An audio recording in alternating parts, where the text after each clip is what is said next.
I wanted to share a story that a woman who is a good friend actually of Tortoise member came to me with my Tortoise hat on to share her experience. She's a GP, she's early 30s, doing the thing, practicing in the south of this country, and she had everything's going fine, and then she has a breakup. Normal life happens, but it's terrible, and she's really struggling with it.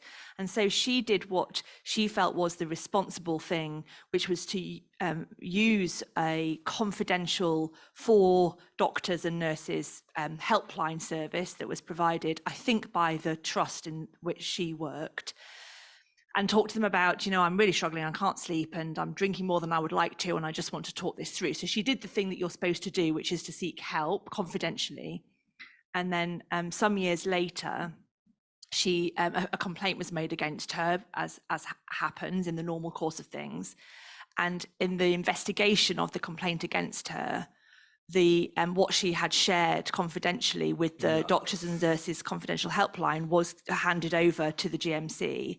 And as a consequence of that, she's now subject to, at any point, until they decide not to, they can sweep in and take her license to practice away. Put her in touch with me. The biggest fear is breach of confidentiality of doctors. I don't know what this helpline is. Practitionerhealth.nhs.uk gives free confidential help to any doctor, dentist or nurse, in fact any health professional. You wouldn't lose your license. I think I've just got to be fair to the GMC. I really have to be fair. They have gone a long way in the last 15 years, a massive way. And I think that would not happen today, and she won't lose her license. The reason why most doctors lose their license is because they've either done a probity thing, so they've stolen, or they've done something, or drive, or they've killed a patient. It's very, very rarely because they're alcoholics or anything. So I just want to reassure anybody in this room as a health professional, if you're an alcoholic, please come and see me afterwards.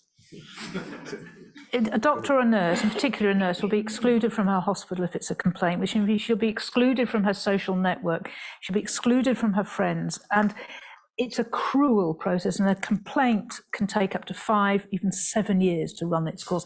Now you say we have, I don't want to bring the blame to the regulators, because the GMC has actually done a phenomenal amount. I have to say other regulators haven't, but to have a 7-year program that's multiple jeopardy. We are the most, well, there are a few other countries that are as bad as us, but we are one of the worst. I wouldn't say that, I wouldn't compliment the GMC too much, I'm afraid, because I still hear, I'm in touch with an awful lot of people who are struggling, and I'm yet to hear a kind word about the GMC from someone who's, and it's important to complain, you have to be able to complain, you have to be able to improve, but you can have a safe, sort of receptive system for patients and still a less traumatic system for doctors. Thanks for watching that clip.